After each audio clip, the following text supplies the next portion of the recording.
I bow to all the seekers of truth.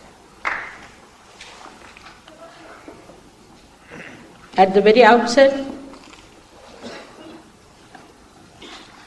I would like to thank the great artist Savita Devi, who has given us the pleasure of listening to her beautiful exposition of God's blessings and the desire of a seeker like Surdas.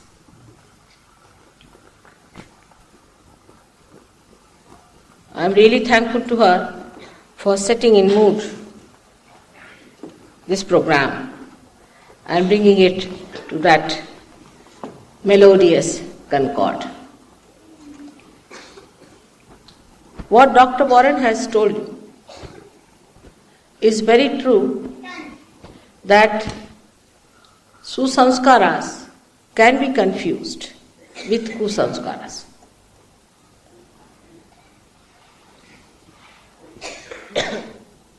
Actually, anything that is done in extremes is against God.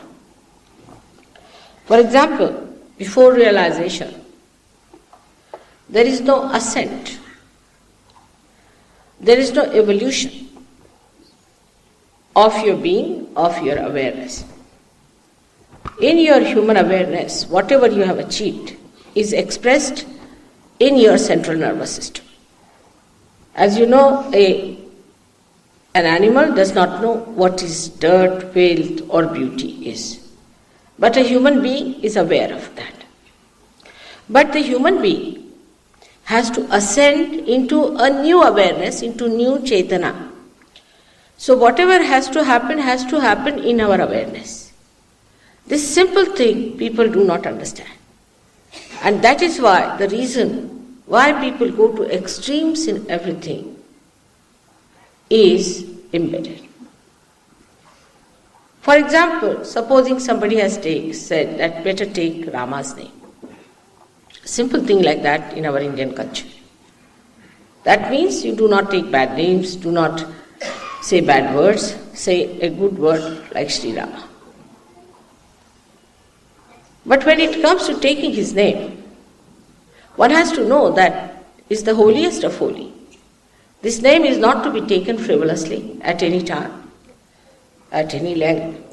Just once, sitting down from your heart, if you have to say Sri Ram, is sufficient. But if you go on like that, it becomes mechanical, has no meaning. That means you show no value to that name. Thus, you go to your left side, hankering, oh Rama, when will you meet me? I met one Muslim gentleman in Maharashtra, and he told me that while doing namaz, he thought, why only 5 times? I can do even 10 times. If I have to go to God, I must work hard. So he started doing it 10 times, and his knees were completely battered. So he thought, this is not the way to go to God. So he read Gita instead of Quran and all our Indian scriptures, studied Sanskrit, and started giving big lectures about Gita. And he felt that he has started acquiring a kind of a feeling that he himself is Vyasa. So he said, this is no good. It's all falsehood, I should give it up. He was an honest man. So he said, it's better to take to Bhakti.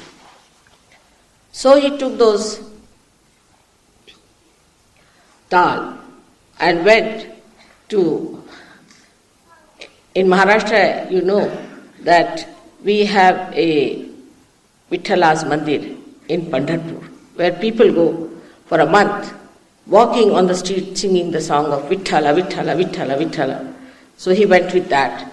And he found out they all were taking a lot of tobacco on their way, and they were on in that, you see, transcendental state going on with Vitthala, Vitthala, Vitthala, Vitthala. He showed me his fingers. He said, look at my nails, all broken. I didn't find God. I didn't find God there either in Pandharpur. He said, I was so disappointed. I said, what is this? All these methods lead you nowhere. I got so sick after that. So many times I went there. Every time I went there, I was so sick. Those people who went with me were all mad people. I talked to them, they never talked coherently, they were all mad, possessed. I didn't understand what sort of a nonsense going on. So, mother, where was my mistake? I said, who asked you to say Vithala, Vithala like this? He said, Jnaneshwara. I said, he never said so. As far as I know, he never said so. Jnaneshwara never said that you take this dal and go to Pandharpur. He never said so. What made you think that he said that you go on doing all these things? But he said that I didn't read Ganeshwari to that extent. Whatever I read, people said, oh, you have to read that, it is said in Ganeshwari. I said, you have done so much of reading. You just see clearly, how can they tell you such a nonsensical thing? Anybody who is sensible won't go on telling on like this. And when we were having our own program one day in a Ganeshwar temple which they have erected in Bombay, they said, you can't do meditation. In Marathi they say, Tumi dindya gala, means you do that Vithala business. I said, why? Did Jnaneshwara do like that? No, but he was Jnaneshwara. So to become that we have to do it. What an explanation. But did he do it himself? No, but he was born like that. But to achieve him we have to do like that. I said, have you seen anybody who has got anything out of that kind of a working? Have you seen anybody getting any realization or anything by doing Vithala, this madness? They said, none. I said, you bring somebody who has got it. Then if nobody has got it, nobody has done it, Jnaneshwara has not done it, then why are you doing it? It's a kind of a manoranjan, or you can say an escape. Instead of taking wine, you are taking the tobacco and you are just going into a trance and escaping life. But the other side of it is the intellectualism. This is one side of bhakti. The other side is that if you read something, then you suddenly become dharmic. Anybody can read anything. By reading something, if you can become dharmic, then it is a very simple thing. There is no need for anybody to do any meditation or anything. Just start reading any book and you become absolutely on top of the world. It is all mental projection. We all can do it. What is so special? This is all mental projection. And this mental projection works to such an extent that whatever we do or whatever we think or whatever we conceive is nothing but mental projection. Take our politics, is all our mental projection. What is your capitalism without any properties in you? Do you have any powers? Nothing. What powers you have got? Only destructive powers, atom bomb, this, that. What powers have you got? Can you convert one flower into a fruit? No, you cannot. You have no living powers. This is capitalism. What about your communism? When you have nothing, what will you distribute? As you can say, if I have all the powers, I am the greatest capitalist. But I can't live with it alone. I have to share it. So I am the greatest communist. But my communism or capitalism is not a mental projection. It is there and it works. It is manifesting. In Sanskrit, karyanvit. So this is what it is. The other side is just mental. So one creates the ego, another creates the superego. Both conditionings done to an extreme create problems in human beings. Because the movement of your attention is either on the left or on the right. And the more you start moving to the left, you first go to the subconscious area, then to the subconscious of this life, then the subconscious of your last lives, then the subconscious of the whole, that is collective subconscious. Right side, if you move, you go into your supraconscious, that is future, then you go into your collective supraconscious. Actually, the past is finished, future doesn't exist. Now, what is the center is the present. Now, even if you say mentally, oh, I'm in the present, mother, I've got it. That's not the truth. Accept it. That's not the truth. That's just a mental acceptance, I'm such and such. By just accepting I'm such and such doesn't prove that you are there. Because it is important that we should accept as we are, instead of escaping into ego or superego. It is very important. If you have to ascend, you must know how far you are. For example, a plane has to ascend. We see how much petrol it has got. Whether its machinery is all right or not. In the same way, just find out, where are you? As I told you in the first lecture of mine, that God is what He is, whether you believe it or not. And you cannot conceive Him with your own imagination, with your own mental projections and your own ego. You cannot conceive Him. So best thing is to see for yourself with an open mind what is. This is first step towards little bit deconditioning. Once you realize that, you must know that no amount of lecturing, reading, or any kind of intellectual exposition or listening to these things are going to take you to your ascent. Only it will give you a pampered ego, an ego that will blind you. Not only that, that will make it impossible for your Kundalini to rise. Now let us see what is the arrangement God has made for us. If I say something, you need not believe me, but keep yourself open-minded. God has made a beautiful arrangement within us that when the Kundalini rises, she crosses over this center where I have a red spot. This is the window of that center, which is placed in the center of optic chiasma, where it crosses. It's a very subtle center which controls from the parasympathetic angle the pituitary and the pineal body, who later on control the ego and the superego. I should say the pituitary controls the ego and the pineal body, the superego. Now the one side of the superego is what we call our karma, so-called. Is what we think, oh God, we have made bad karmas, good karmas, punyas, all these ideas. On the other side of the ego is those people who have accumulated by saying that I have done this good, I have done that good, I have been so great, I have been the Lord of the whole world. All these two big balloons in the head of ego and superego are just covering this part of the head, and this is being calcified. You develop your separate I-ness and you become Mr. X, Mr. Y, Mr. Z. Now what does the Kundalini do? As soon as she crosses over this center, she awakens a deity there. Here where the people falter. Because in the concept of an intellectual, there's nothing like deity, because he's the deity of deities. How can he think of a deity above him? It's too much. Because he does everything. He can do everything. So there is a deity who is settled down there, who gets awakened. And that is a special deity that sucks in these two institutions within. By that suction, here a hollow fontanelle bone area or Brahmarandra is created. Once that is done, the Kundalini shoots off.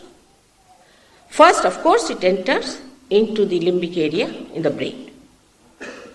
And then it is sucked in, it opens out, and Kundalini shoots off, and you can feel the cool breeze of the Holy Ghost coming out of your head. This is an actualization which you can see with your eyes, as I told you. But what happens to your awareness is the point.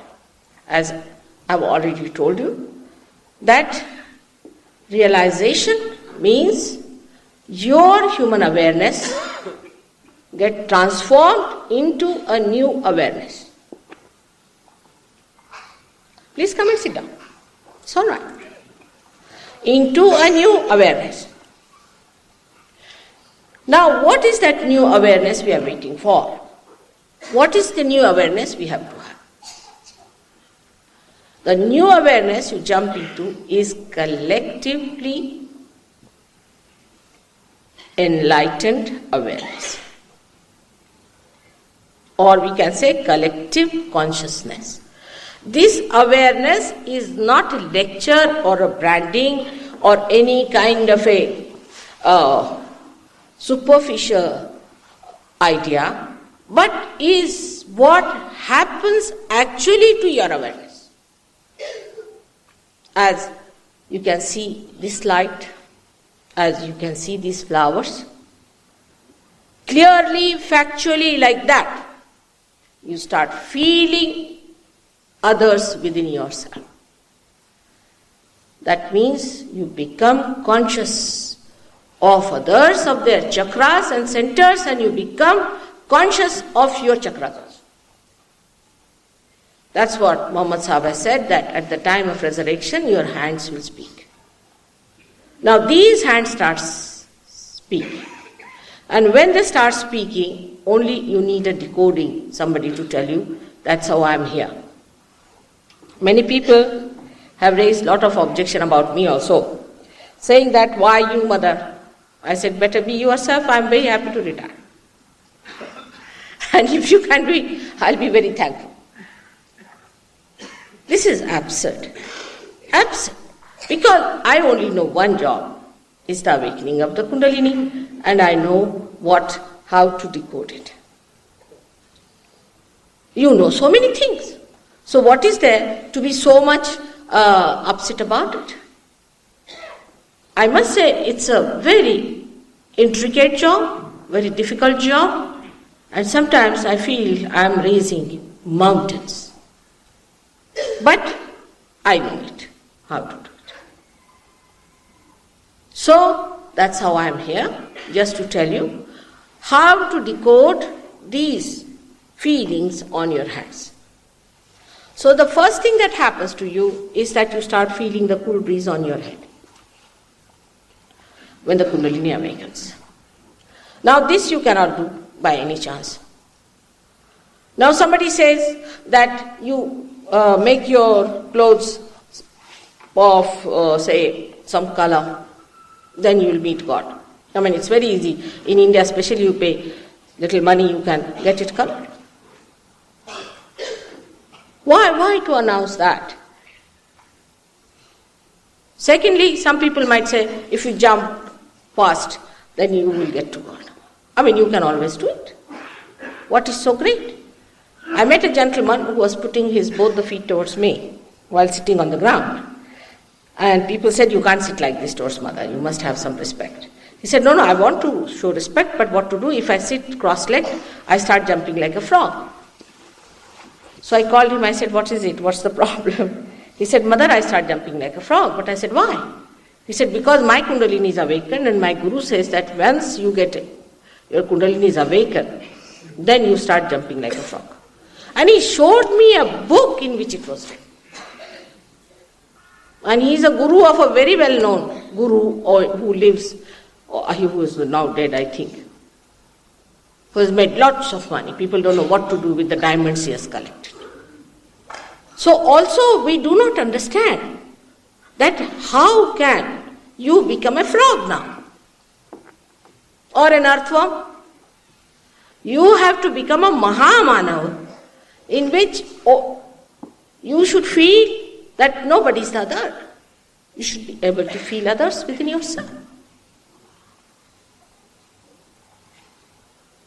And if this does not happen, how do you take to these artificial things so easily, even when it comes to your ascent in evolution? Now, for example, you take a fish who swims, and you take a tortoise, it crawls. There's a difference between the two. And also in awareness, there's a difference. Because that can feel the water, this can feel the earth. But how can this be auto-hypnosis? Because if it is auto-hypnosis, then how is it that you can cure a person who is in coma, his cancer or any such disease, and bring him to normal? How can it be auto-hypnosis? Warren will tell you that there was a lady who was lying in coma in Australia before my going, and one of the Sahajoginis who was a homeopath. And ultimately, they turned to her. And she said, I have only one way, I'll put mother's photograph under her pillow. And they had decided that this lady is going to die. She's no way of coming out of it. Next day she woke.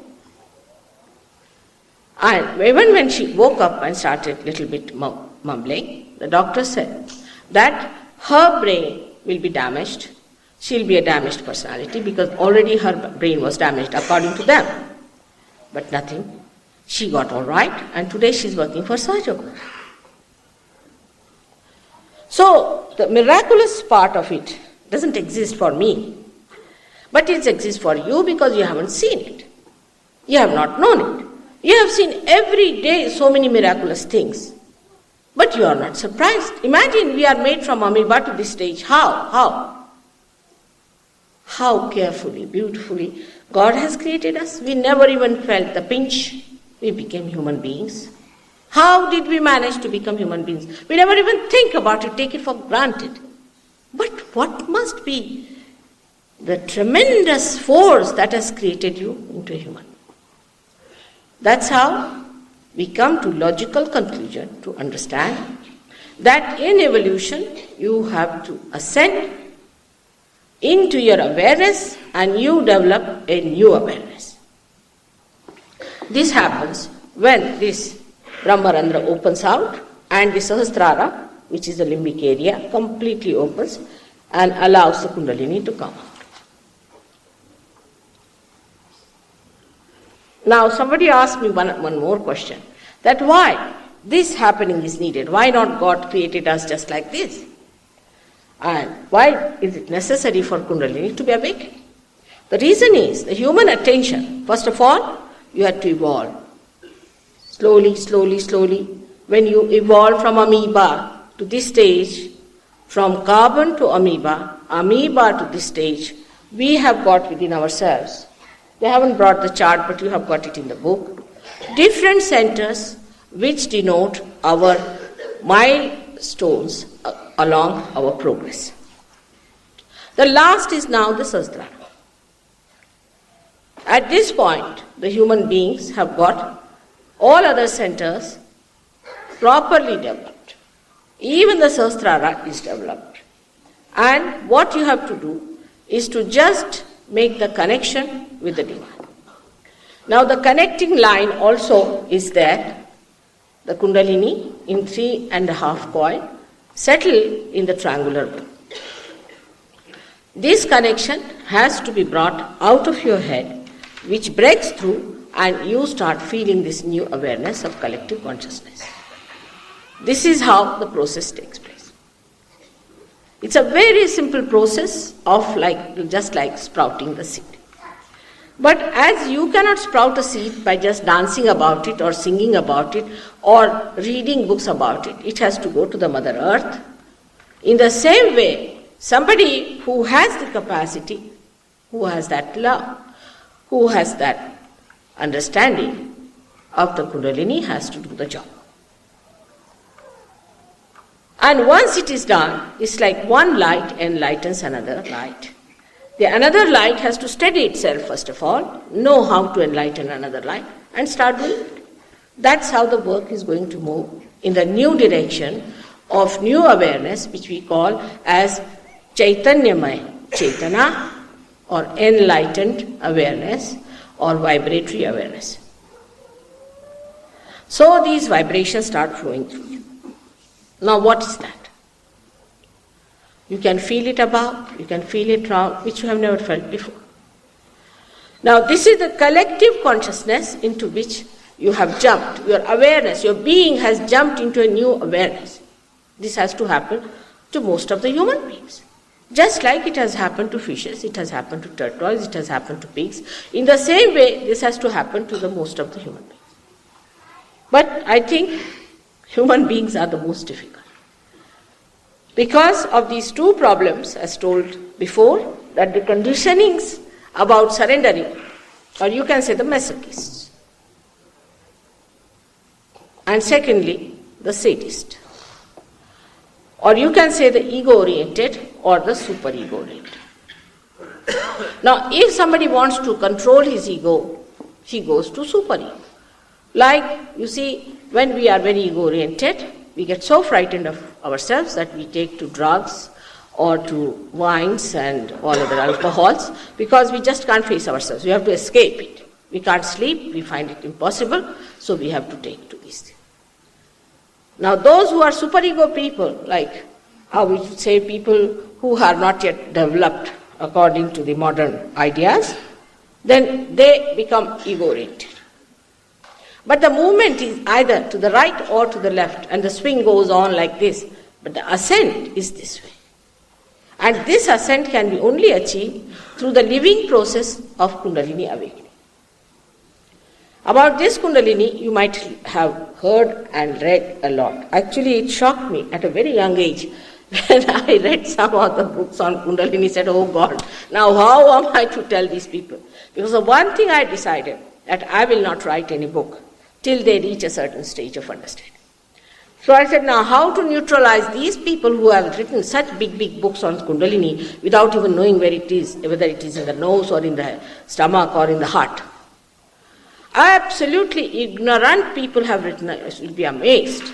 Because if anybody else in any technique or anything writes, you can get rid of that person, you can pull him to the courts. But as far as God is concerned, right from Napoleon to Hitler, everybody can write. Anybody can talk of God. I mean, most of these fake gurus who talk of God and higher consciousness and all this are all nothing but criminals, anti-God, anti-Christ people. But who is going to tell them? Of course, they suffer later on. Their disciples suffer. Everyone suffers. That's a different one. But they never connected with that. To such an extent that some of the people who suffer, I know of a lady who is a guru, all her disciples have suffered from kidney trouble, from heart trouble, from high blood pressures. I mean, a guru, if you have, at least he should keep your health all right. And you dare not tell them that this lady was a hocus pocus. Not only, but she was a very mysteriously funny woman. If you tell them, they'll be really shooting at you. And they have all these problems within themselves. Their families are broken. Everything has gone off, but Guru is a Guru. Whatever he does, he is our Guru. We can't leave him at any cost. He might give you one mala to wear. They can't give up that mala. They are sticking on to it. They have achieved nothing. They have not felt their own powers. At least see for yourself, those who have been to those Gurus, what have they achieved. We just go so enamored about these things. So much because of the circus they are carrying or the amount of money they have collected that they can project themselves through these medias and all that. The amount of befooling they do is still much more than the stupidity we have, perhaps, so they are still carrying on. They hanker after money, first of all, and we think by giving them money we are purchasing God. So many people believe that God can get money. God doesn't understand money. You must know that he doesn't understand money. He's never seen money all his life. If you ask me, I don't know how to sign a check. You can ask all these trustees how bad I am. I don't know how to sign a check. My husband has been teaching me how to sign a check. I don't know. I can't. My brain doesn't work there. It just goes off. Tried and tried to learn. I can't do it. If somebody has to write for me and then I can sign. But I do not know how to write a check. Because the interest is not there. Such a person, how can he have interest in your purse or in your women or in your properties? How can he have? And this is one thing, one of the worst conditioning we have, that we can pay for God. I can understand ignorant people doing that. In the villages, when I go there, ladies will bring 5p for me. One lady brought a 5p. I said, see, I don't take any money. So she said, all right, should I give you 10p? Because they are so simple, they are so conditioned that they don't understand. But in their simplicity, they get their realization. But even the complicated and the intellectuals, you must see the way they get after these horrible gurus who teach them everything that is anti-God, anti-Christ. Absolutely, obviously it is anti-Christ. But when they suffer, when they have problems, we have a lady here who was a very rich lady. She lost all her money. Her husband became a bankrupt. Her children became mad. She became epileptic. Her husband got epilepsy. And when they were absolutely destitute, she took away all her properties, everything. She came to Sahaja Yoga. She's all right now. But her husband, becoming insolvent, had to leave London. And the gentleman now has 6,000 crores of rupees in cash. But nobody thinks about it, from where does this money come?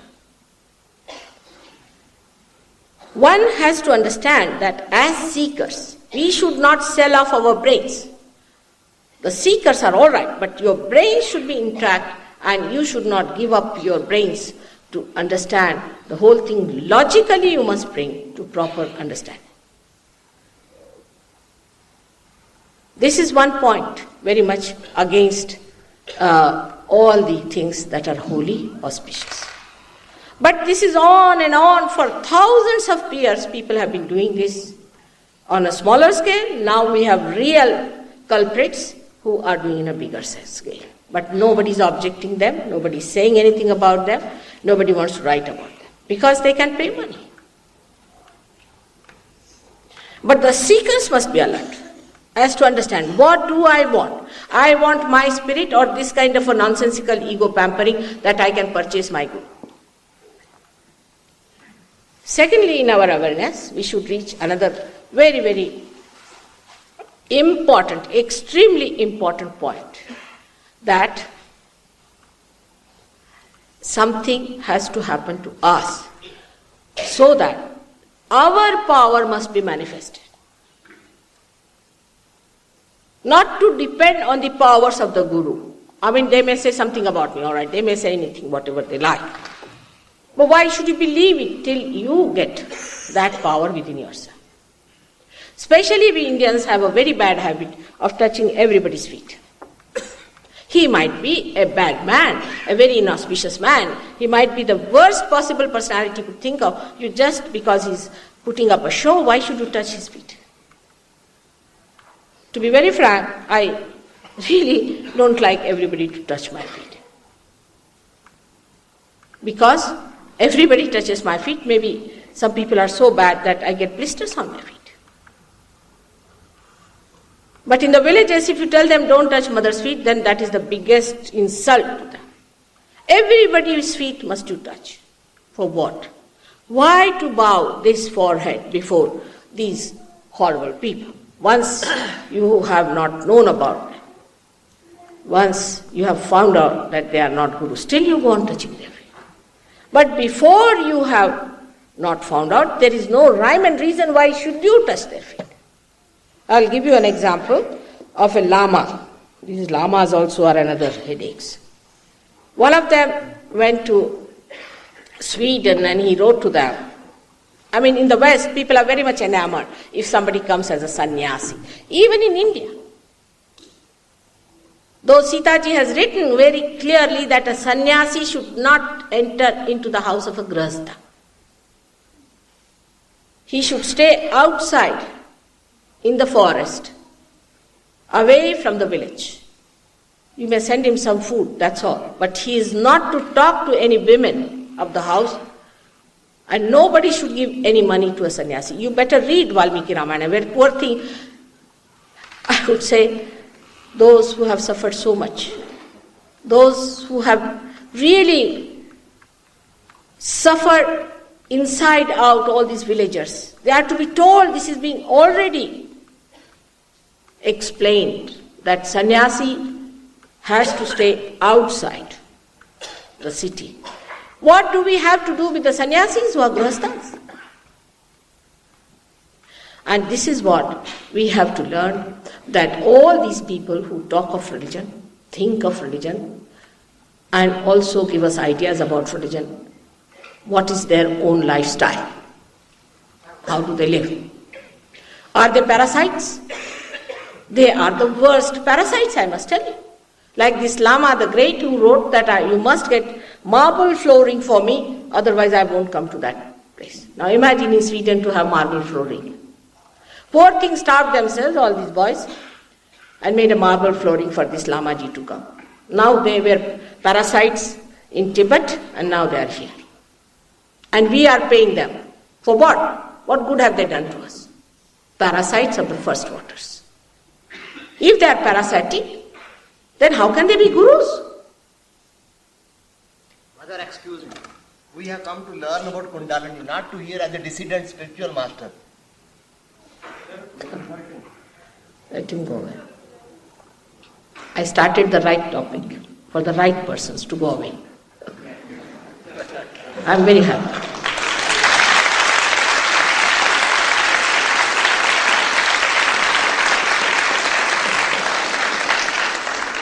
He wants to know about Kundalini, but for knowing about the Kundalini, you must know what you are. If you are coming from these wrong gurus and you are still with them, I cannot do any good to you. I must tell you very frankly, I am your mother and I am not going to tell you something that is not true, whether you like it or not.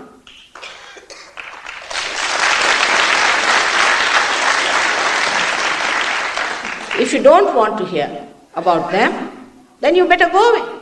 I have nothing to say. But those who are wrong, and those people must be given up, which I must prepare you for such a thing.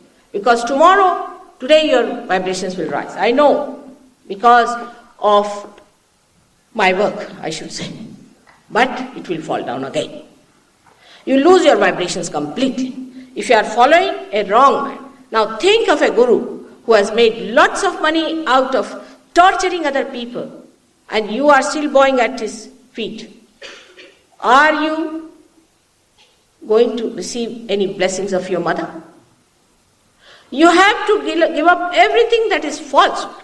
That is the point I am coming to. You have a guru. Why are you so much attached to him? What have you got? You have only paid money to him. And because you have paid money, you feel hurt when I say you cannot pay money to a guru. Doesn't matter. Even if you have paid, doesn't matter. It doesn't matter at all. Whatever mistakes you have committed, it's all right for me. But you must know this is a mistake. You are not to have any more of these conditionings on you.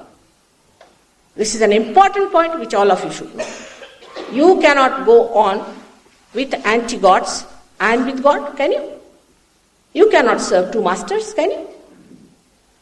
So first and foremost thing, for every person who is a seeker, one must know logically that I am my own master and I am my own guru and I am not going to bow to anyone who doesn't give me my own powers.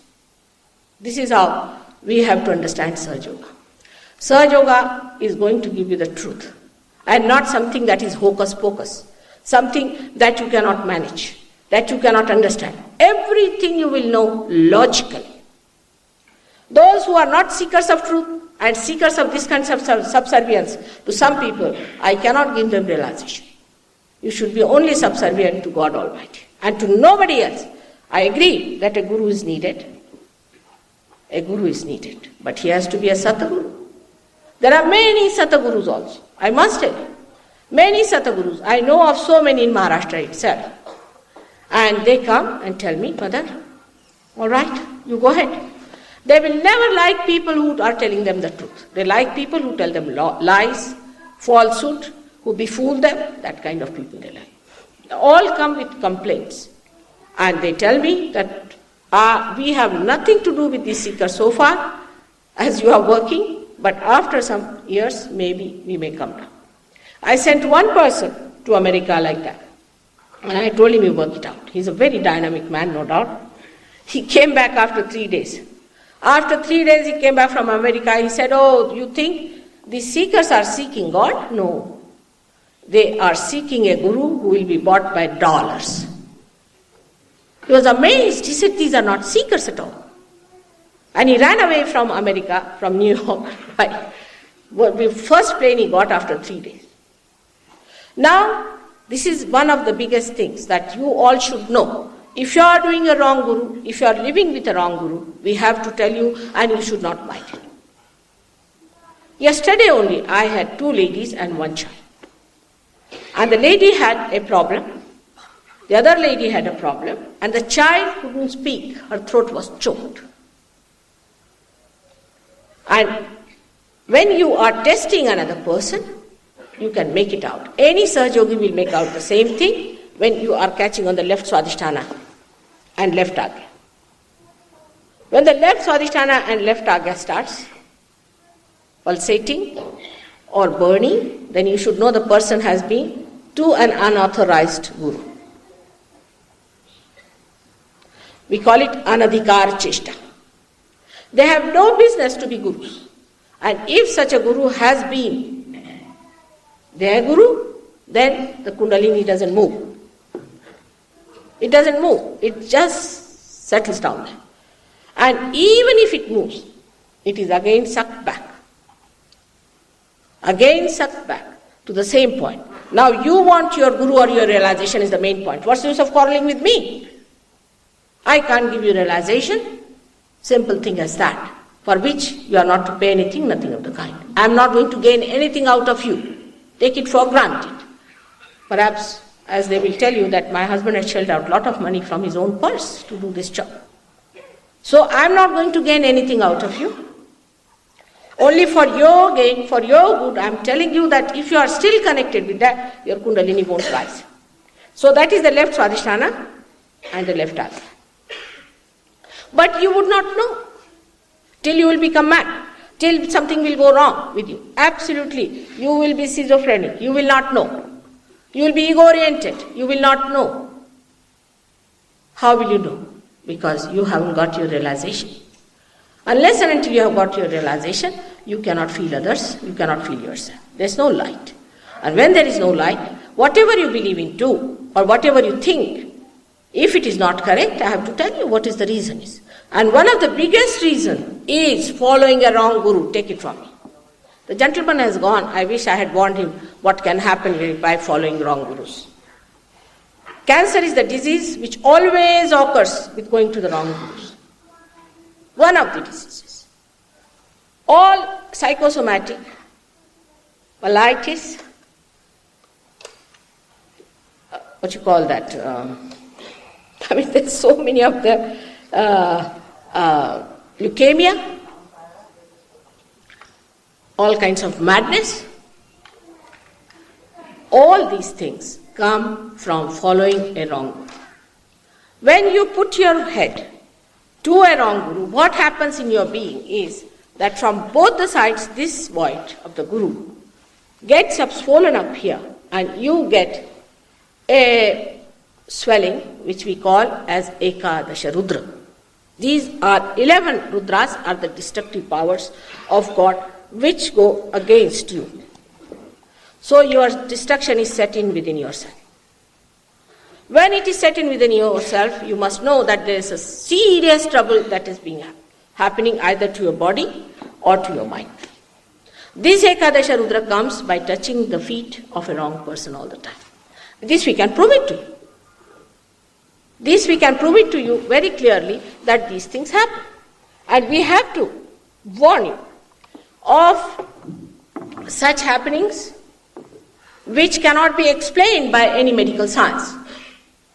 You cannot explain by any medical science why these things have happened and why people get these things. There are so many other diseases. Parkinson's disease, all mental problems, all possessions, everything can come to you if you follow wrong guru. One of the biggest things, you become vulnerable to it. Now, I'll give you a medical explanation of the whole thing. It is very easy to get angry with me, but actually you are getting angry with yourself. You want to destroy yourself. By pleading for any guru or by sticking on to anyone, what are you going to gain? I'm your mother. I'm just telling you that stick to the truth. Get to the truth. And first and foremost thing, you must get your own powers manifested. Without that, if you live with falsehood, you are going to fail very badly, and the times are such that the destruction is so expedited that you can't imagine to what extent it can go.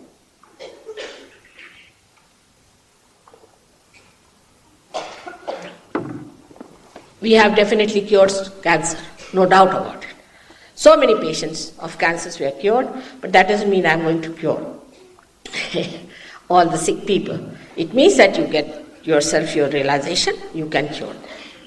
But that's not the main point, is curing. But it just happens as a byproduct that you get cured. The biggest problem of our country is that we are conditioned in two ways. First of all, we are conditioned by blind faiths in so many things. In superstitions, in feeling what is the caste and community, in believing that this is our fate, we have to suffer. And worse than that is so many people, so many gurus, you see, when they make their disciples suffer, they give an explanation saying that you have to suffer for your realization. This is another very great falsehood. Now the deity that we have here is the deity which is the incarnation of Sri Ganesha. At this point, he came as Mahavishnu, who is Lord Jesus Christ. You can see Mahavishnu's descriptions, which we never read, tallies exactly with that of Christ. And it is his power which sucks in. We say he died for our sins. He sucks in our ego and superego, and that's how we are cleared out. He has suffered sufficiently for us. We don't have to suffer anymore. He has said that I suffer for them.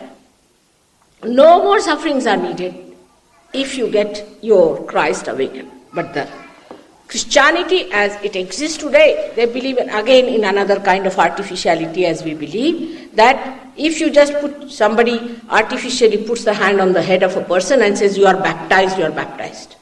If you pay few rupees to the church, you are baptized now. Baptism is nothing but the raising of the Kundalini and breaking of your Sahasrara. And when that deity is awakened within you, it sucks in. And that deity is the deity who has suffered. We'll see further in the history, the Jews never accepted Christ. They wouldn't accept because they can't believe that he suffered from them. They didn't want to believe.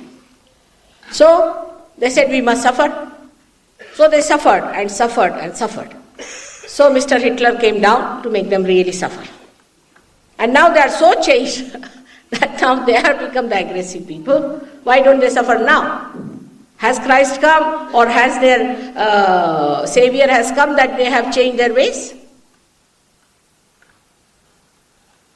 So those people who ask for sufferings will get sufferings. There is no need for you to suffer at all, I assure you.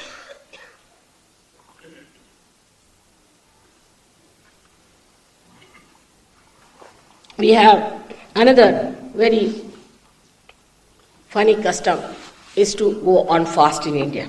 As it is, because of this desire, many people in this country are fasting automatically. So everybody says we must fast in the name of God. I just don't understand. What is the need to fast in the name of God? You can fast if you want to. That's a different thing. For example, we had one gentleman called Mr. Agnihotri. He was a very well-known gentleman from Pune. His name actually is Rajwade, but they have given him Ahitagni Agnihotri because they used to have lots of these yagyas, and that's how this gentleman became very well known. Then he came to Sahaj Yoga, and one day he came to see me in Bombay. He was a great Ganesha Bhakta. And he said, Mother, doctors are saying I've got prostate gland trouble, and I don't know what to do, should I operate? I said, you have got prostate gland, I can't understand, because it is looked after by Sri Ganesh. And you are such a Sri Ganesh Bhakta, I can't understand. All right, you better have my prasad. And I give chana as the prasad. So he looked at the chana, he said, today I can't. And another fellow said, today is Sankashti. Is the birth date of Sri Ganesha. I said, you fast on Sri Ganesha's birthday? He says, yes. I said, will you fast when you have a child? On the birth date of your child? Why should you fast on the date when he is born, the great son of Shiva? What is the logic behind it? He said, you have been doing something wrong, but use the logic. Why should you fast on such a date? You may write to him, find out. I told him, today it's my order, you eat this chana. He being my very obedient son, he ate it. He's about, I think, 84 or so. When he went back to Pune, the doctor said, your prostate is cured.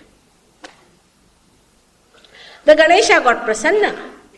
Imagine how many times we are trying to disturb, even to displease the Ganas and the gods and the deities within ourselves. Same way on Guruvar to fast, on Mangalvar to fast for Sri Ganesha or for Hanumana. Imagine that day to fast when he was born on that day. Hanumana will be so angry with you that you don't know what sorts of problems you'll face. Hanumana is one of the very kadak ones. And be careful about it. Don't start doing things because some Brahmin has told you to fast. They want you to fast and give all the money to them. Fasting also has a big science. Mantra has a big science. Everything has a science, which you must see when the vibrations are flowing and see for yourself what is good and what is bad. Just don't accept because somebody tells you. All such conditionings are with us, or just don't understand how people accept them blindfolded. This blindness has really been a big barrier for us in Sahaja. They send kind of gandas, you see, Kashika Ganda. All the villages will be carrying that Kashika Ganda, which burns their Vishuddhi Chakra. And that has to be thrown away. If you tell anybody, they will start shouting. This is the center of Surya where they will put black. Are you supposed to blacken the Surya? They have no idea as to what they are doing to their deities. Different deities are there. How to please them, how to keep them all right. What's the problem? And all this ignorance has given them such a funny situation that people ask me that you say that India is a yoga bhumi. People are very religious, very dharma. Then why are they so poor? Why they have this problem? Now, anybody who goes to tantrikas has to be a poor man afterwards. You take from Bengal, full of tantrikas. Bihar, full of tantrikas. It can never improve. The poverty comes from this indulgence with the tantrikas who really control dead spirits. If you go to any tantrika, you're in for trouble, take it from me, because if they are trying to do something for you very laukika, very gross, they also put some sort of a nonsense into you. Don't indulge into all such things. You will know about the deities and everything from the book. You will learn all about that. There's no problem about learning about that. But what you have to avoid is this kind of indulgences into things like going to a person for asking a tantrika, when will my father die? Or which horse is going to win the race? All these things will give you into such a big problem that, as I said, that all this anadhikar chesta leads you to things like cancer and all diseases which are supposed to be incurable in the medical science. Because medical science doesn't understand this. I have myself studied medical science, they have no idea as to the attack of these people on you. It's a fact. You try for yourself and see for yourself how, by avoiding all these things, you keep a very good health. Now, there are so many Sahaja Yogis here, at least 50% people are here. All of them have gone through it. And they know they had to drop out all these things and to come to a purer sense of understanding of the truth. And honestly to accept the truth and not to just say, all right, we'll do this, whatever mother says. You just try. With your open mind, try why these things are happening. I used to wonder when I went to Trivandrum, what is the reason for this kind of a misery in that place? And I was amazed to find that they bury their dead in their houses. They do not bury it in the smashanam. I was amazed when I saw all the Catholics becoming so funny in their old age. They go absolutely strange in their old age, Catholic people. The reason in the Catholic churches, they have all the dead bodies buried under their feet. Indian philosophers, we can say the Drashtas or the Munis of India were so intelligent to tell us that keep these dead outside. They have done all this research and everything for us, but we don't read them. Most of us go to a Brahmin, if he says something, all right. He's not a Brahmin because he doesn't know the Brahma. The one who has not known the Brahma is not a Brahmin by birth. You cannot become a Brahmin. Somebody stood up and said that in the Gita it is written that you can become, you are a Brahmin if you are born in Brahmin. Of course, it is not so written, but just imagine, Vyasa, the son of a fisherwoman, can write such a thing like that? See the logic behind the whole thing. It's so logically understood that how people have construed the whole thing for their own purposes. And we are playing into their hands. And we are very happy if mother says, don't do it. My child is not good for you. It's going to harm you, your family. Even 7 generations can be ruined if you are a tantrika. I have seen one family. 7 generations ruined. Of course, any tantrika's even grandson comes to me. I know he has somebody in his family a tantric. They themselves don't know what are they up to. But they are so much attached to money that they don't want to think what is going to happen to their progeny. These things are to be told to you because you have got your realization now. Because you will be facing this. You have to know that you have to face the truth as it is. If you are going to continue with it, you cannot retain your kundalini, all right, because your left sadhisthana will pull out all the forces I have put up, the kundalini that I have raised, everything will be sucked in and you will be in a problem. It's a very major thing, and that's why I have to tell you that going before the fake gurus, you have done one of the major mistakes. So forget it, forgive yourself and take to reality. There's no need for you to curse yourself or to say that why should you have done it? Because I'm your mother and I'm willing to work day in and day out to correct all these things for you. The other conditioning we have, which Indians have, I must tell you all the conditionings we have before we start working out our Sahaja Yoga system. Of course, the gurus that are wrong must be given up. Those who are good gurus will tell you that they are good and they have done so much good, and that's the good point about them. And we all pray to so many gurus also within ourselves, and who are these gurus that you should find out yourself. But the another conditioning we have is that we cannot connect one to another.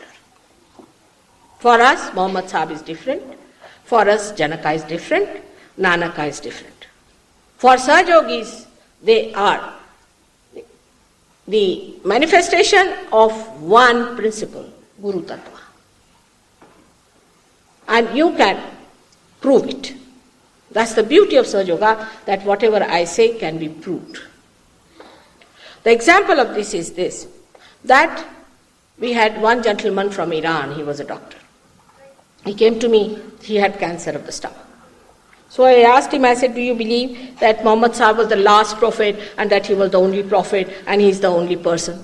He said, yes. I said, then I can't cure you.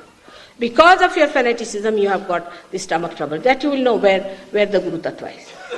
Because you have been doing this kind of a malpractice, you have got it. But now, if you are willing to accept that Dattatreya is the one, the principle of Guru was the same as Muhammad Sahib and as Guru Nanaka, I am willing to treat you. He said, no, nothing of the kind. I said, then better go away. I have nothing to do. I'm sorry. I would like to save you. So he went back. This happened in 1975, which is why. But in the hospital, they said, we can't cure. You are gone case. Then his wife said, let's again go to Mataji. Because if she has cured. I had gone to Iran in 73 and I had cured some people of cancer. So that's how they came to me. So I said, all right, now are you accepting it? Yes, I accept it now, mother. What you say, I'll accept it. You'll be amazed he got cured. You are displeasing Muhammad Sahib himself. You are displeasing Guru Nanaka himself. I mean, in Guru Nanaka's life, it is shown. One day Guru Nanaka was sleeping like this. They said, you are talking of Makkah. Then what about this? Your feet are towards Mecca. Or I said, I stood this side. And they said, oh, the Mecca is this side. What more proof you want of this, that he was the same as Muhammad Sahib? Did he disrespect in any way Muhammad Sahib? Did he say so?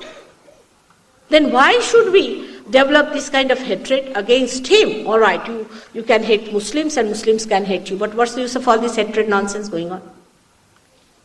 Once you are awakened in your essences, you will be amazed to see the truth lies somewhere else, and we are just fighting among ourselves. Like Christ has said, those who are not against me are with me. Poor Christ, I should say, also was given only 3.5 years just to say all these things. Who are the ones who are with him? It is very clearly said, those who are not against me are with me. Who are those? Christians never will. You see, they will just avoid these points. If you talk to them, they will say, so, no, that's not so. And this is the reason why in every religion we have had problems. Hindu religion, now we can take what even Adi Shankaracharya has said, that the yogena sankhya. It's only through Mother's grace you can get your realization. Everybody, intellectuals and all that, fought with him and were arguing with me like there was a Sharma fellow who quite argued. And he got so fed up with all those arguments and Shabda Jalam that he said he wrote the last was Saundarya Lahari praising the mother, describing all the waves of the different types of Shaktis that flow from her and how they take their forms. And every couplet that he has written is a mantra. Well, who knows about it? Everybody who were supposed to be intellectuals in those days said, oh, what are you doing? Here you are writing like Viveka Chudamani and all that, and today why are you writing like this? What is the need to write about this? So, he said, this is the way it is going to work out. This is the way it is. Not by all these arguments, Shabda Jalam, by talking about it, but by happening of the Kundalini. He is the one who first time opened this knowledge of Kundalini in his books. Of course, it was talked long time back, 14,000 years back, by Markandeya. But we Indians are so modern that we don't know who is Markandeya is. I don't know if people who are not Sahaja-yogis have even heard the name of Markandeya, who is the basis of Sahaja-yoga. So this work of giving realization had started thousands of years back by 1, 2, 3, 4 like that. Today it has come to the mass scale. That's why it is a Mahayoga. Even Gyaneshwara has described it as Pasaida. He says a day will come when the whole Brahma, Ekatva, the oneness of the Brahma, one will feel. The people will become happy. All their problems will go away. And the Venkati Khalanchi Sando. Venkati means the crookedness of the Khalas, means the ill-doing people of them, Khala, will be finished. Everybody has talked about this, and it is time for you to take it. Take it up seriously and work it out with all sincerity to yourself and honesty to yourself. I wanted to talk to you about chakras and this and that, but that subject is already available in the books. You can read it and understand it. And you have to understand one more point, that this is the work of collectivity. Now, one individual getting the realization has no meaning at all. It's not that I can give realization to one person. I can. No doubt. But one person's realization is of no use. It has happened in everything, like even science. Supposing this electricity was created by one man. He had to give it to all the rest of the people. If it is not given to every Bahujana, Sarvajana, if it cannot be given to all of them, it has no value. People will never understand it. They will say that this God is not existent and that this is all a kind of a wrong information that there is God. So it has to be given to all the people who are desirous of it. Bahujanaya. Then also it works in collectivity.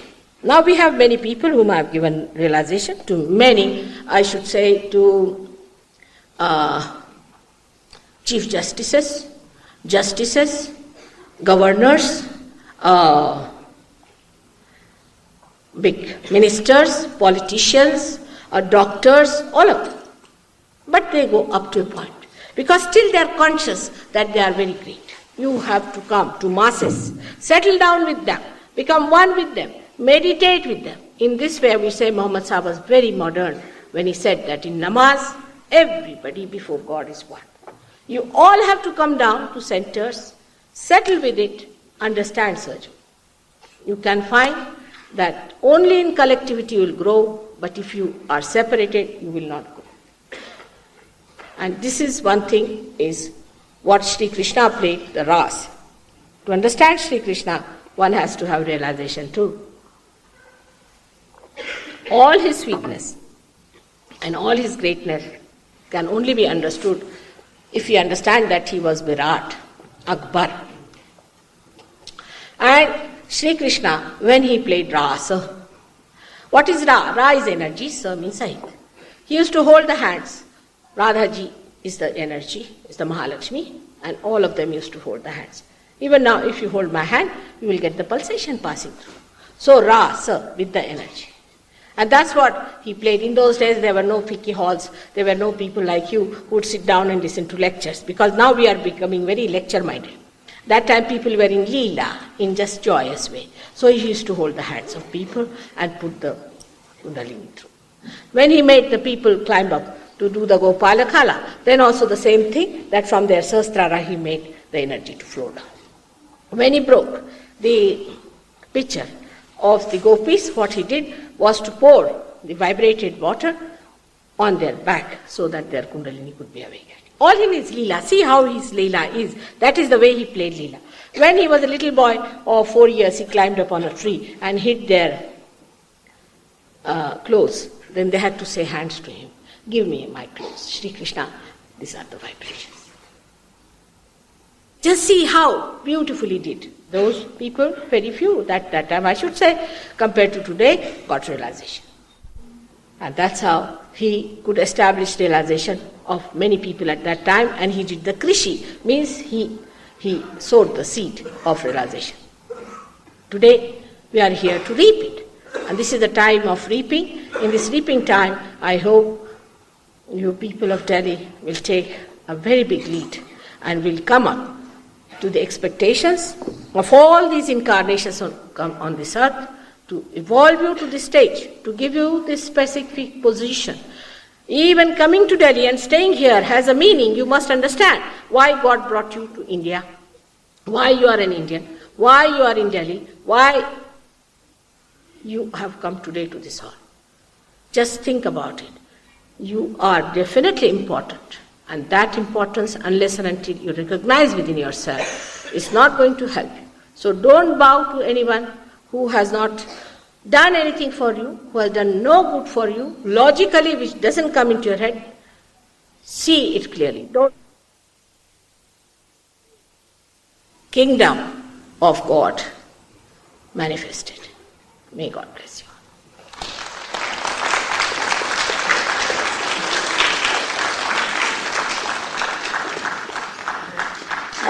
Nobody asked me questions before, yesterday and today also. I'm sorry, nobody wrote any paper or anything for me. Nobody gave me any questions.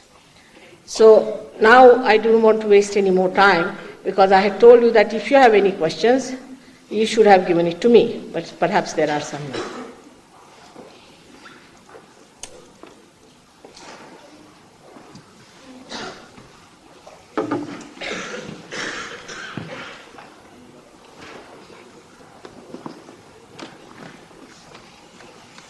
Siddhi Yoga and Siddhi Yoga and Sadhana Yoga, same thing. Siddhi Yoga and Sadhana Yoga, same thing. I mean, these names has no meaning. Siddhi Yoga and Sadhana Yoga. What is all this? It has no meaning. It's just Shabdajala. What is Siddhi Yoga? What is Sadhana Yoga? You see, to be Siddha means to be proved. And how are you proved? To be by self-realization. Make it simple. Don't complicate it. You see, I've read too much, you are complicated. Just don't worry about these words. Just you have to become a realized soul, Atma Sakshatkari, and that's how you are proved. So you are a Siddha. But the Siddha that people are talking about, horrible. They are using these words, Siddha. You become a Siddha. Means what? You are flying in the air. That's not the way you become a Siddha. Why not ask the Guru to become a Siddha, to fly from somewhere? Put him on that Leaning Tower of Pisa. Let him fly.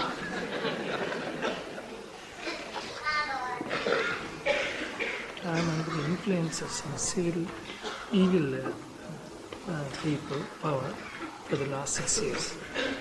I am under the influence of some evil powers for the last 6 years. I have met many experts in the line, but no permanent solution has come out. I am ex-national level sportsman also. Kindly help me to solve this problem. Somebody who is under the influence of evil power can be easily cured. There's no problem. We have cured many people like that. There are so many people here who are sitting who had this problem. You should come to our centers and see to it that you get rid of it. Alright? It's very simple. There is no need to worry about that. The divine vibration will cure a sick person who does not accept it as Mataji as an incarnation. The patient is related to Sahaja and is He's asked that if you give divine vibrations to a person who doesn't accept Mataji as a divine power, will he be cured? Yes, he can be. You see, Mother is very gracious. She knows they are ignorant. So it doesn't matter, he may be cured. But what's the use of curing such a person? Just tell me. He is like another Pahalwan who will be there. What is the use? Because he's your relation, you are curing him. Better to cure him in such a way that he gets his realization. That's my ultimate. You must get what is Param. What is the use of just curing a person, doing this, doing that? It's very low level understanding. If you have to give to somebody, give him the Param, the highest. Why give these lower things? And once he gets his realization, he's cured permanently. He may be cured today, again he'll get sick another time. What's the use? It's complete integrated treatment that you get once you get your realization. Respected Mataji, Namaskar. I am a patient of high blood pressure from the last 10 years. Now I am fed up to take the medicine. The problem for me is my daughter is not coming to see me since long period, that is after marriage, due to bad behavior of in-laws. Now please take pity on me so that I shall get rid of all these problems. The other problem that has come today is that somebody is suffering from high blood pressure. It's very easy to cure high blood pressure. How you are to be cured and all that is very simple. The basic idea is that you are in imbalance, that your Pingla Nadi is working too much. So what you have to do is to take my photograph and put your left hand, put it to the right, 108 times. And you can put your feet in the water with little salt and throw the water, flush it out. It's very simple. Left side is to be raised and right side you have to get the grace. Right side like this, the grace, by which you nourish your right side, which is being too much used. All those people who are right-sided get high blood pressure, who are left-sided get low blood pressure. There are two types of people, left and right hand. One are lethargic organs they have, others have very active. I told this in the beginning. Any other question, please? Please write it down. Most of you people who are supposed to be in charge of Delhi government or the government of India, you are all like Govardhan Dharis, you see, standing with one finger. You think if I remove the finger, the whole government is going to topple down. All such people are right-sided. So what you have to do, all of you, have to take the left side and put it to the right. 108 times, then reduce it to 51 times, then to 21 times, then to 7 times. And you'll find your blood pressures, everything will go away. But you must come to center. The main thing is you must come to center, because your blood pressure will go away, but you may have some other trouble. So better come to the center. Master it. You have to become the Praveena. I give an example of a car. Supposing there's a car you have to learn. So what you do, you try the accelerator and the brake. First you try this, again you try that, you make mistakes, then you start balancing it. Then you know where to use what. When you start doing that, you become thoughtlessly aware. You become thoughtless in the sense that you don't have to think about it, automatically work out. Then you become a driver. But still the master is sitting behind. When you get self-realized in the sense that you become absolutely powerful and absolutely confident, then you become the master. When you become the master, you start seeing. Master means the Praveena, the one who is an expert. As soon as you become the expert, you start seeing the driver in you, you can see the accelerator in you, and you can see the braking. So you become a Sakshi and you start seeing the whole thing. That is what is called as Nirvikalpa. At that stage we call ourselves a Sahaja Yogi. But for that, you must come to the center. Do not do patchwork for yourself, for your life, for your children, but do the whole thing. So once for all, you have no problems. Your family has no problem. Your society has no problem. Your country has no problem. And the whole world has no problem. All right? Now, any other question you have? We are still going to have programs after this, where I am going to be, and you all are cordially invited to all these programs. Some are in a temple, some are in an open space and all those. Please note about them. These 10 days, you should dedicatedly come to this these different programs and try to imbibe all that is divine within yourself. And after that, we have centers in Delhi where you can go and understand Sahaja Yoga. But as I have told you beforehand, that these are the few conditionings which we have to give. One side, the ego part of it, we should know that now we are a Sahaja Yogi, we have no caste, community, nothing. We are above everything, and that we may be anything in life. Here we are just children of one mother, and on the other side, all the other conditionings which I have told you, for which I am so very anxious that you should not feel bad about it. I didn't want to hurt you in any way, but I have to take out this thorn. An operation has to be done, and I never wanted to hurt you, but it hurts people. Doesn't matter, you will be all right. May God bless you.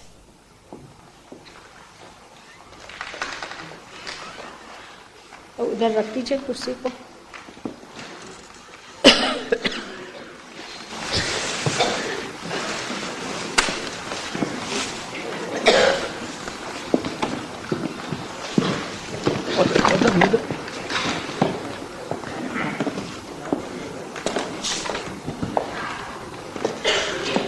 आप लोगों को थोड़ा homework भी करना चाहिए. घर जाके किताब पढ़ें जरूर. ये नहीं कि आप बिल्कुल अछूते रहें. बैठिए. अभी मैं सबको बात करा. एक मिनट.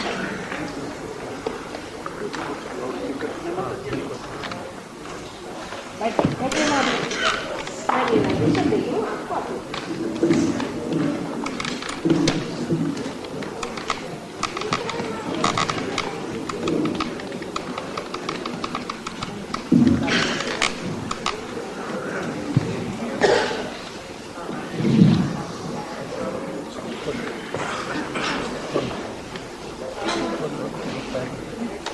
जो लोग पहले से आए हैं उनके लिए ज़्यादा लाभदायक होगा.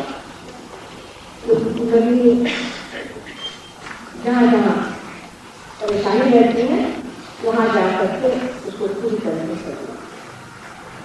और इसलिए जो भी आपकी शक्ति करनी होगी, जहाँ भी मिली है शक्ति होगी, जैसे कि पानी का स्वभाव है, जैसे कि नदी जाकर जहाँ भी गड्ढा है वहाँ जाकर उसके माध्यम आप अपने आँख से और किसी के लिवर खराब करके आपको दिखाई देगा, किसी महीने का पल्सेशन हो सकता।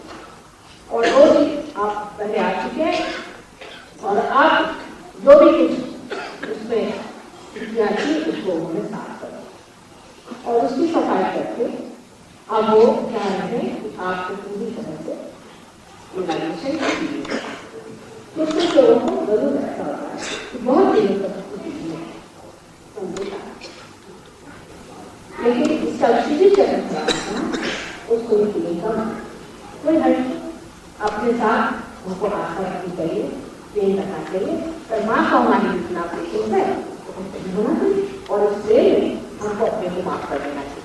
अगर कुछ गलतियाँ भी हो गई हो तो मैंने आपसे पहले भी कहा था उसके बारे में नहीं सोचना चाहिए हम दोष है, क्योंकि हम तो आत्मा की बात करें और आत्मा के में दोष। इसलिए आप पहले सबसे पहले ये सोचें कि आप बिल्कुल नहीं सबका गुरु के पास रहेंगे, आपके सबके सामने सच्चे किए होंगे, अपने साथी आपने सबको माना होगा। कोई अब आपको सिर्फ अपने को माना है और अपने को कहे ना कभी ना आपा छीने मुझे नहीं समझ पहले अपने जब अपने को जान लीजिएगा फिर आप सबको जाना। इससे पहले आपा को जानना है और वो जो आपा का जानना है वही आपको साक्षात्कार इसको आपको पूरी तरह से पहले स्थापित करें और फिर आप चमत्कार देखिए कि आप कितनी अभिनव, कितनी विशाल और कितनी अद्भुत वो देखने के लिए पहले आपको अपने पूरी से करना। तो अपने प्रति कोई भी न्यूनता कोई भी न्यूनता अपने अंदर है ये हमारे में खराबी है और ये सब आज और तरह से हमें एक मेडिटेशन करने का प्रयत्न करना। ये आप लोग सबसे पहले दोनों को पीछे उतार के उनको पीछे की ओर रख के जमीन क्यों इसीलिए हर एक चीज की वजह है कि यह जो भक्ति माँ है इसे यह शक्ति है कि वो हमारे बहुत सारे देश और विशेषकर भारत में योग माता है उसका तो अत्यंत इसके लोग इतना वर्णन किया जाए इतना कम। हम जब एक बार लंदन से आ रहे थे मैं तो करती थे हाँ उनका कैसे जाना पायलट जैसे उन्होंने पायलट से पूछा तो उनका थोड़ी देर का सारे दूर भंडा बड़े बड़े उस भूमि को हम समझ नहीं पाते ये हमारे यहाँ क्या है। इस भूमि पर नमस्कार करके और हमें उसको जाने इस भूमि में हमें क्या है हमारी संस्कृति भी है और इतना बड़ा सारा जो कुछ मैं आपके सामने कह रही हूँ मुझे ज्ञान है इसी भारत माता की देवी।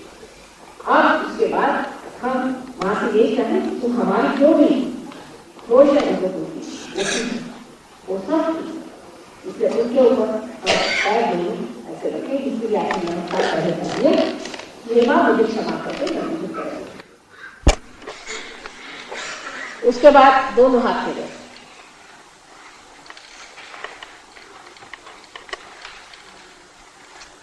Now, you have to understand that this country is a yoga bhumi, is a land of great saints, great incarnations, is especially made for yoga.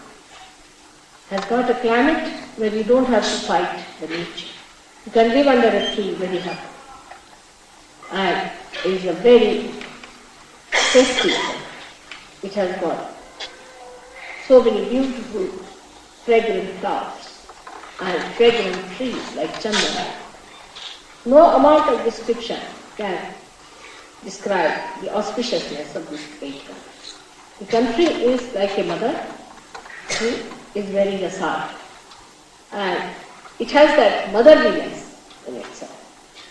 Now, this country has the power to suck our problems. That's why I asked everybody to bow to this country, to all the Sahajogis, to touch the motherland and say to her that she takes our problems. And she did. Now, put your hand towards me, like that. Out of which I would request you to just put first the left hand and the right hand up. Keep your eyes open to begin. Just the left hand to clear up. Now the right hand has to go back like that, backward, backside. And left hand towards you. Now if you have a left hand problem, anybody who has emotional problems, left hand problems, should try this on the photograph. First of all, put the left hand and right hand. It's much easier to work it out this way. Keep your eyes open for the time. Just keep your eyes open so that I tell you how to do.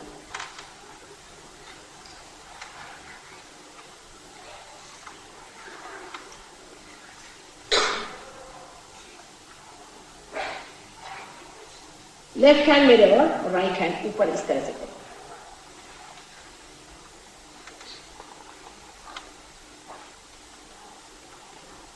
देखिए आप धीरे धीरे हाथ में आपको लगेगा कुछ ठंडी ठंडी हवा।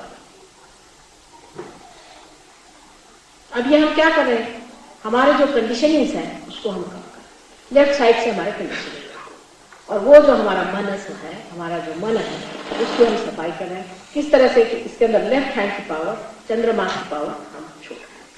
लेफ्ट हैंड से ये पावर जा रही है हमारे अंदर और हमें सफाई करती हुई राइट हैंड से निकल रहे हैं। सबका प्रिंसिपल है, जैसे बिजली का प्रिंसिपल होता है इसी प्रकार वाइब्रेशंस का समझ लीजिए कि लेफ्ट हैंड से पावर। अब देखिए आप कुछ लोगों के यहाँ बर्निंग आ रही है इस जगह। ये मतलब है कि यहाँ ऐसे कुछ लोग बैठे हैं जो गलत गुरु के पास गए, वो हमें बर्न कर रहे हैं, आपको भी बर्न कर। अब इसके लिए मंत्र है और वो मंत्र सीखना चाहिए। इसका मंत्र है जिससे हम शुद्ध विद्या या निर्मल विद्या करते हैं। ये जो निर्मल विद्या है ये यहाँ पर होनी चाहिए, न कि दुष्ट विद्या या गंदी विद्या या मैली। Now this portion is burning. All of you collectively, those who are realized souls must be free. Because there are some people who have been the wrong type of people, who have been anadita chesta, who with their ignorance, in their simplicity have been befooled, you can say, or have been misled, or in their eagerness to see, they might have gone wrong, doesn't matter. So we can start. And that's why the burning is there. For this, the mantra is Nirmal Vidya or Shuddha Vidya, should settle down. Vidya means the technique. This is the technique, the rest is all avidya. Now it is moving to this way, if you see. Why? Because when I say that, people feel guilt. This is the thing you feel when you are left vision. This is the thing you feel when you feel guilt. Now you are feeling guilt. There's nothing to feel guilty. What is there to feel guilty? I have already told you that God is very anxious. He is pouring his love. He is ocean of love. He is ocean of forgiveness. So don't feel guilty. What is there to feel guilty? So just say, Mother, I am not guilty in your heart. This is the mantra. I am not guilty. I am without any guilt.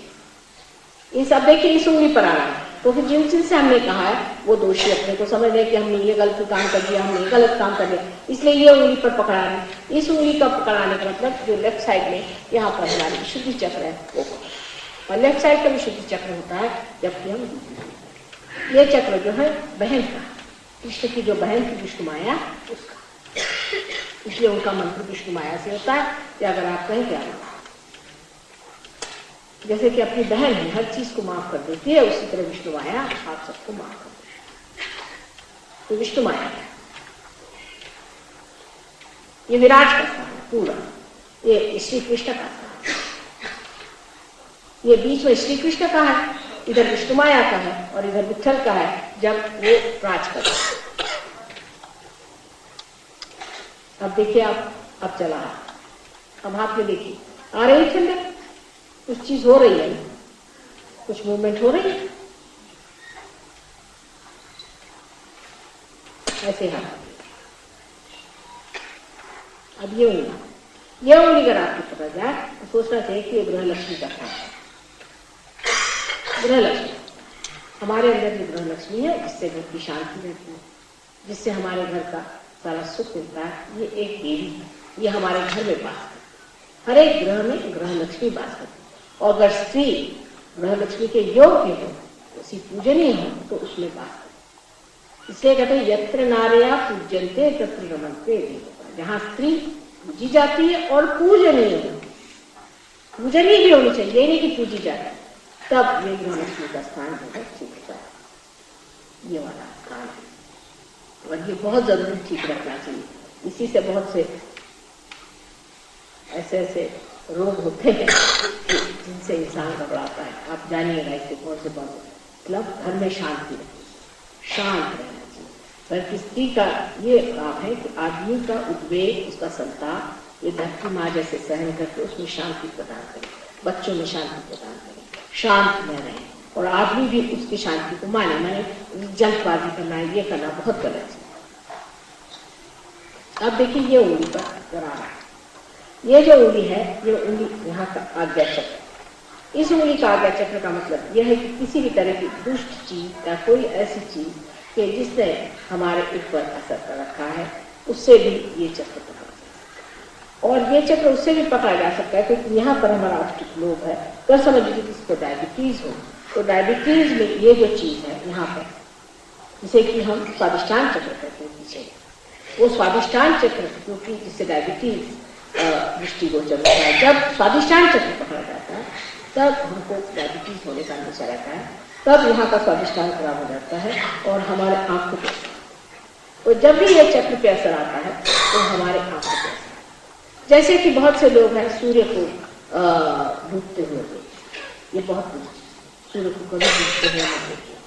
सूर्य को डूबते हुए देखने से ये चक्र पकड़ जाएगा, आपकी कमजोर। अगर कोई पोजीशन आपके ऊपर यहाँ आ जाए तब भी आपकी आंखें खुली रहेंगी लेकिन आप नहीं। इसलिए इस उंगली की जो पकड़, इस उंगली की पकड़ को जाना चाहिए कि आपको आज्ञा चक्र की पकड़ हुई है।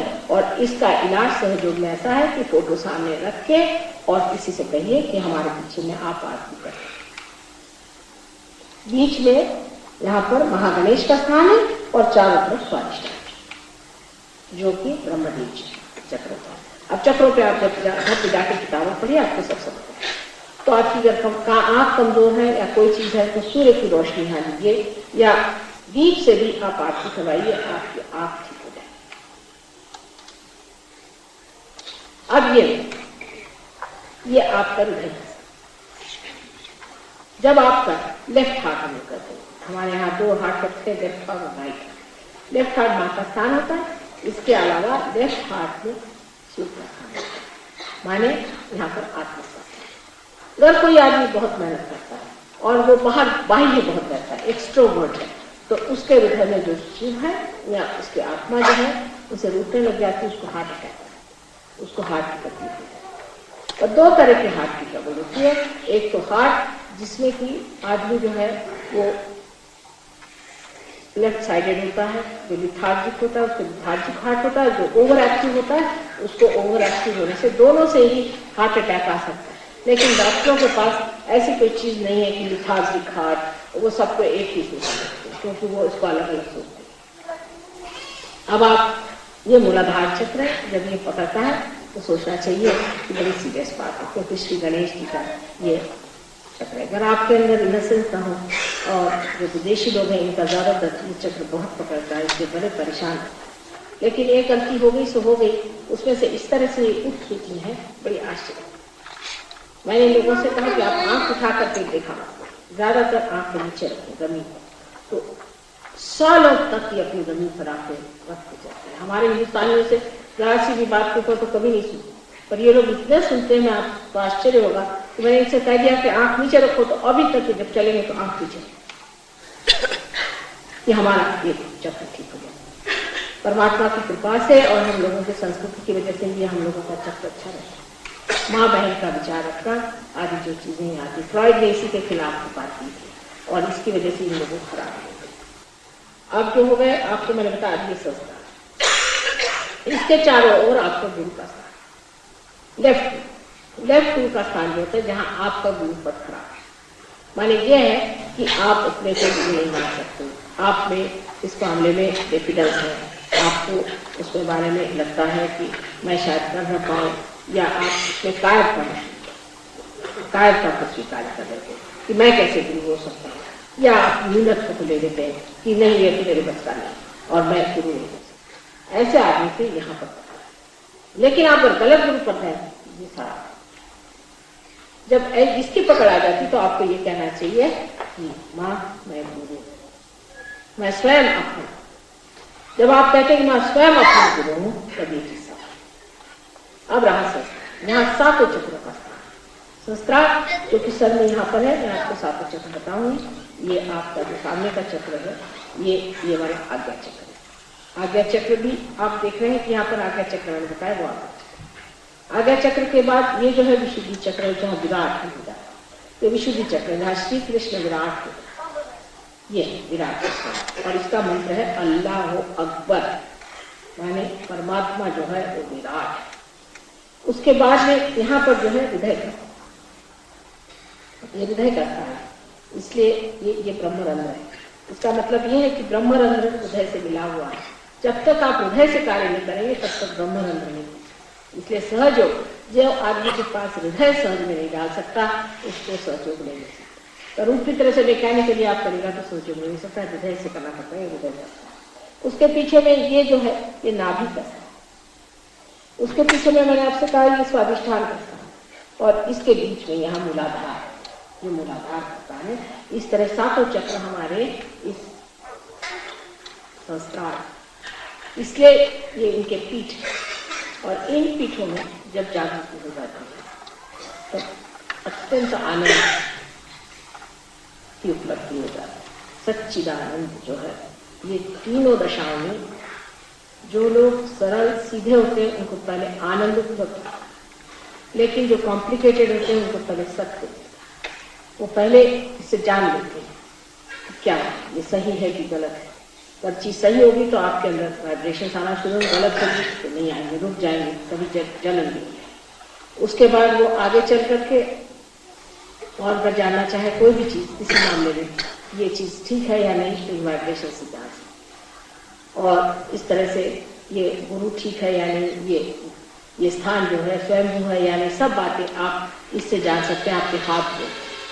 इस तरह से सत्य, और चित्त जो है वो सामूहिक चेतना में जागृत हो जाता है। इसलिए जो चित्त है वो ऐसा हो जाता है कि आप यहाँ बैठे बैठे जो चाहे सो आप जान, बैठे बैठे किसी के बारे में जानना हो, किसी भी चीज के बारे में करना हो, लेकिन आपका मन स्वयं ऐसा हो जाता है कि आपकी जो इच्छाएं हैं वो बदल जाती है, और वही चीजें आप जानना चाहते हैं जिससे आपका उत्थान होते रहे। आप फालतू की चीजें पूछते न, उधर आपका चित्त जाए, आप यही पूछते रहेंगे कि माँ शस्त्रार को पूरी तरह से कैसे खोलें, माँ फलाना चक्कर उसको कैसे ठीक करें, फिर उसको कैसे, क्योंकि आप स्वयं तत्व पे आने के बाद बाहर की चीजें नहीं देखते, तत्व को देखते, और इस तरह से सहयोग उपलब्ध होता है। अब राइट हैंड में रहो, अब राइट साइडेड आदमी कहते हैं ये अति कर्मी, अति भविष्य में रहने वाला, प्लानिंग करने वाला, गोवर्धन गिरिधारी लोग होते हैं। ये राइट साइड, इनमें इनके प्रश्न ये है कि इनको टाइम ही नहीं रहता, मरने का भी टाइम नहीं रहता, और असल में टाइम परमात्मा ने इतना हमें इतना टाइम दिया हुआ, पहले खाना खाने के लिए तक कितनी उसकी व्यवस्था करनी पड़ती, लेकिन अब इतना टाइम परमात्मा ने हमें दे दिया कि इस टाइम को हमें किस चीज के लिए इस्तेमाल करना है वो हम सोचते हैं। थोड़ी सी हम घड़ी लगा घूमेंगे, टाइम काहे, इसलिए कि हमारे उत्थान की हमें व्यवस्था कर, लौकिक चीजों में हमारे इतना समय नहीं हो जाए, लेकिन हम उत्थान में व्यस्त हो जाए, इससे परमात्मा ने ये खास कर हमें समय। लेकिन हम लोग तो अपनी घड़ी देखते हैं फालतू चीज, ये नहीं देखते हैं कि भाई उत्थान का समय, ये उत्थान के लिए परमात्मा ने व्यवस्था कर दी है कि हमारा सब जो कुछ भी लौकिक वर्ग काम है वो जल्दी जल्दी खत्म हो जाए, और बस इसके लिए हमें टाइम मिल जाए। लेकिन हमारे पास टाइम इसी के लिए नहीं है, बाकी सब चीज के लिए। इसलिए ये हाथ जिसका ज़्यादा भारी होता है, जो बहुत अति करनी होती है, उनको ये हाथ लगाओ। अब दो तरह की बीमारियां समझ लीजिए, एक लिथार्जिक है और एक ओवर एक्टिव। और इसमें से आप जिस भी चीज़ के हैं उस तरह का आप हाथ सामने करके और फिर ठीक कर सकते, पर अपने को ठीक कर नहीं सब कुछ, क्योंकि संतुलन भी किसके, धर्म भी किसके, ये भी अपने उत्थान, इस उड़ान को पाने के लिए ये सारा संतुलन, इसीलिए धर्म चाहिए। धर्म भी अपने आप जागरूक हो जाएगा, आपको अपने से बताना नहीं। आपको मैं कुछ नहीं कहूंगी ये मत करो मत करो, आप कर ही नहीं, आप करके देखिए, अपने आप आपके अंदर जागरूक हो जाए, सब चीज अपने आप आपके अंदर जागरूक हो जाए और आप स्वयं आश्चर्यचकित होंगे कि मैंने कैसे कहा। इस वक्त आपने विचार में बैठे और दोनों हाथ मेरे और करेंगे। आरी ठंडक हाथ,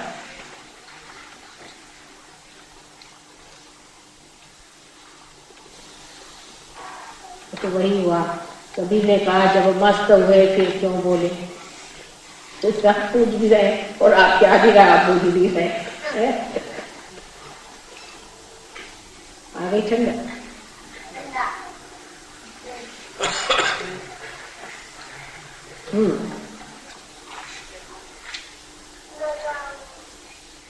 आप लोगों से एक ही विनती है कि मैंने कहा है थोड़ा समय देने की जरूरत है। 10 दिन सिर्फ मैं आपके पास हूँ, इस 10 दिन में जितना भी मेरा उपयोग कर सकते पूरा कर, और सब तरह के आपके प्रश्न जो भी है धीरे धीरे मैं सब सुलझा दूँ। सिर्फ एक कहने का है कि मेरे आपके लिए तो यही 10 दिन के लिए मैं आई हूँ, लेकिन मेरा तो हर एक दिन ऐसे ही चल, हर दिन जिंदगी का ऐसे ही चल, तो आप थोड़ा सा समय इसके लिए दीजिए। मैं भी स्वयं गृहस्थी में रहती हूँ और मेरे भी बाल बच्चे हैं, मेरी भी पत्नी है, लेकिन तो भी अपने जीवन का हर क्षण मैंने इसी के लिए दे रखा। आप भी अपना थोड़ा समय इसके लिए दे दें और अपने मन से कहें कि कुछ न कुछ बहाने ढूंढने की जरूरत है। इसके लिए बहाने ढूंढने से काम नहीं है, इसको पूरी तरह से पाना चाहिए।